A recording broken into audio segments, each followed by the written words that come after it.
We're going to play a little game. My favorite game, actually. But this has the facts and figures of our guest who's going to play it with us. We're going to play a little special edition of Stump the Rage.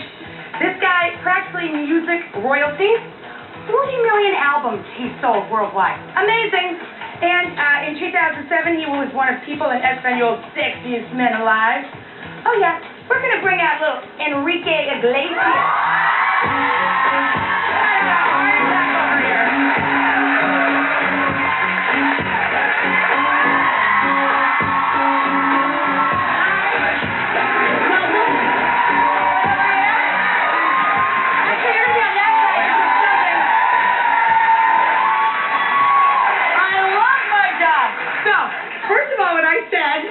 That you were coming out. This lady right over here, she just about passed out, had a heart attack. And all the women started doing this. They were all like lining up, getting ready. I'm like, can I get my lip gloss real subtle on you? So, this is going to be a new edition of the Stump the Rage. It's going to be the Hunk edition. So, I want to hear from you people. What are we about to play? Stump the Rage! Here we go. So you know what you're doing, right? Because I have no idea what's in that case. Okay, here we go. Very distracting, I have to say. I gotta put it down. Is this. I don't want to know. I think it's a cow. Or a dog. Yeah, it's not the fun end of a dog. I have one, so I know that. This is the back end of a dog, and it is, how do you know the back end? Well, because there's the tail. Those only come on the end. What is this for? That's for, I am not a veterinarian, okay? I do not put my hands in that part of an animal. I don't know what it is, Enrique. There we go. Simple.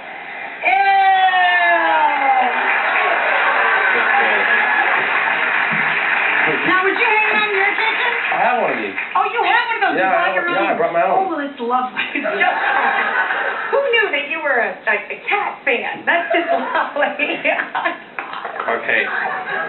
Should we go to the next one? Yes, please. Let's move along. Okay, the next one is, this is pretty simple, I think. This is pretty simple. I'm going to say it holds toilet paper. You're right. Am I right? You know, I thought this would be a much sexier version of this game. I thought he would have some really fun stuff in that trunk. Can we leave the bathroom with the next one? I like the rolling That's toilet. That's very cute, though. I like that. For small space, that's fabulous. Pretty cool, huh? Mm-hmm. Here we go. Now, this has possibilities. Yeah. I don't know, but doesn't it look like it should be fun in some way? It's, oh, look, it did something. You want to know? Yeah, okay, I want to know. What is it? Here we go. I'm doing lousy at this game. I only got 1 out of 3. It's, ice cream scooper, or... Is it really? Yeah. Serious? I got one of these, too. You brought this right from home, too? From my house, yeah. So you make, oh, well, there you go. it's like soup. There. Yeah. Oh, I don't know. Whatever, it's an ice cream scooper. Okay, here we go, the next one. What's the next one? The next one's also from my house. Nice! Can this go on air? Well, it's a banana holder. That is just filthy. I don't know. Does anybody know legitimate? The bananas for garlic? No. What else? What else could it be? Think. Yes, I am thinking. That's why I can't speak. Okay. Here we go. Simple.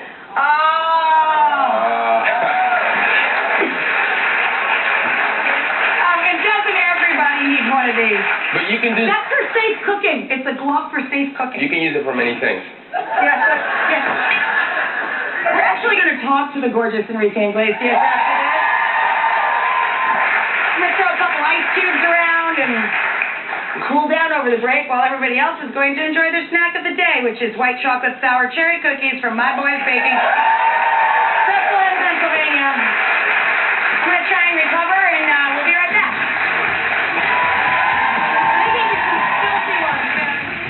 In a few, Enrique's sharing one of his strangest stories from the road. There were big songs. There were big songs. Then it's the celebrity exercise craze you'll be hearing about tomorrow. And I'm trying it out today. It is like a double jumper kid.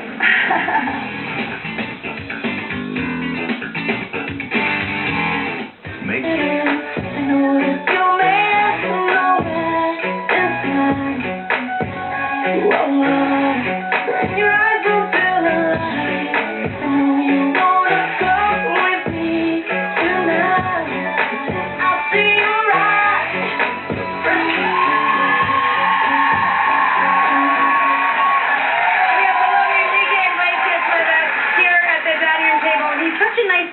Doesn't go anywhere without bringing it up for the whole class. So you were watching Push, and that is from the soundtrack to Step Up 2 Streets, and that's Enrique's new album, and he brought it up for everybody. Wasn't it nice?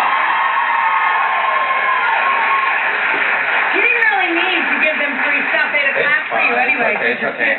It's Disney. They got a lot of money. They give it away for them. That's cool. You know, I wanted to say that my mom had a huge crush, it still does, on your dad. And so if they had met back in the day, we probably could have been brother and sister. We could have. How old are you? Sorry, I asked that because I'm way older than you. No, I'm old enough. No, you're younger than me. No, I'm 39. I'm up there. So you are younger than me. You are not older than me. 42. Not even in the ballpark.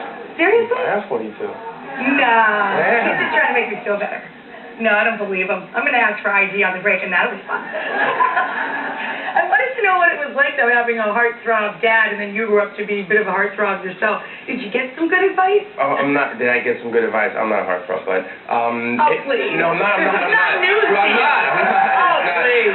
That word to me is a little cheesy, but it is. It's very cheesy, but I mean, it describes what it is when people are like, oh, wow, that's a cute fella. No, it was fun growing up and with my father. I grew up in Miami. I moved from Spain to Miami when I was 8 years old. Miami is crazy. Miami's really crazy. It was a complete different lifestyle to live in Spain. I lived in Madrid, so it was. You've been there? Oh yeah, I love it. You like it? I just went to Spain the first time last time. I loved it. Loved it. Good food. Do you spend a lot of time there now? Probably like 2 times, 3 times a year. Yeah, as much as you can, right? Yeah, my mom lives there. Yeah, my family's Sicilian, so I go at least once a year. It's the thing I look forward to. Very similar. Yeah. Oh, and great food, but you told me you don't cook. No, not really. You got to. No, I don't. You got to. It's the second sexiest thing. I'm sure the sexiest thing you could do is perform and sing, and it's very romantic, but I'm telling you. That's what you were saying. Your girlfriend will love it. You cook a little something. If a guy cooks, it can get you some? It is. You would have no problem even if you burned everything. I'm going to start faking it. I'm telling you. Well, you can't really fake it. Well, yeah, I guess you could. You can throw everything in the pan and just get by the skillet. Yeah. I'm telling you, it works. Don't listen to me. I mean, I don't care. I wanted to know, I found this really strange. Somebody told me that when you started off, you called yourself Enrique Martinez? Well, what I did is I had a few demos, and I sent them out to different record companies, and some of them had, we put different names, just to see what the reaction would be. Did you? But I mean, I would think that would be a huge advantage. Your dad being who your dad is. But you wanted to do it on your own. Didn't want the name. No, it wasn't so much because of that. First of all, I didn't want my parents to find out. I felt like it was going to be. I felt like my dream was going to be destroyed in some way. I know it sounds strange, but I just didn't want to hear anything negative about it. I wanted it so much, and it was an experimental time. It was just whatever happened. You got a couple of aliases up. Yeah. That's cool. And I got rejected by a few labels, and then finally got picked up by a label, and I got lucky. That is fantastic. Well, I mean, it certainly worked out. 40 million albums and all, so I guess that worked out. I got really lucky. So the last album was called Insomniac, and I'm a bit of an insomniac. I only sleep a few hours a night. And I want to know if you are one too, and if you do your best work at it. Are you kidding me? There's weeks where probably I sleep, I'm not exaggerating, no more than 12 hours. It's crazy. And what do you do? But I love, I sit up and I write. I sit up in bed, I turn the little lamp on next to my, on my bedstand there, and I have my recipe notebook, and I just start cooking in my head. And that makes you fall asleep? No, but at least it's something to do while I'm awake. Do you write your best stuff at night? I think I do. I do. That's why I named the album Insomniac. For some reason, it's like therapy to me. I'm sure it is to you, too. Yeah, it really is. I mean, and my brain, it kind of downloads, you know? I'm so busy during the day. I feel like at nighttime it's quiet and no one's trying to get your attention. You can... I just hate... trust yourself better. The only thing that I hate is waking up in the morning and knowing that you've only slept like 3-4 hours and not even that well, and you have to work the whole day. I wanted to know, because you probably have a lot of stories like this, you got any of the craziest things a fan has ever done to meet you? Oh, man. I've had some crazy stories in the past 12 years. I can imagine. Most of them People popping out of places and showing up places. Yes, most of them we cannot talk about them on TV, but, you know... Okay, I was coming from Venezuela one day. This was like in the beginning of my career. I mean, I was starting to do well, and I got home and I opened up my suitcase, and all my clothing was gone, and it was all full of panties. So someone in the hotel room managed to get into my, well, maybe I don't know if it was the cleaning lady or whoever, stole all my clothing and stacked it up. I thought you were going to say there was a chick inside waiting to pop out. Chicken, no. But I thought it was strange. Why would somebody steal my clothing and then stack out my you didn't notice that the bag was a little bit lighter? I mean, a bag full of thongs and a bag full of rocker clothes. No, they were big thongs. This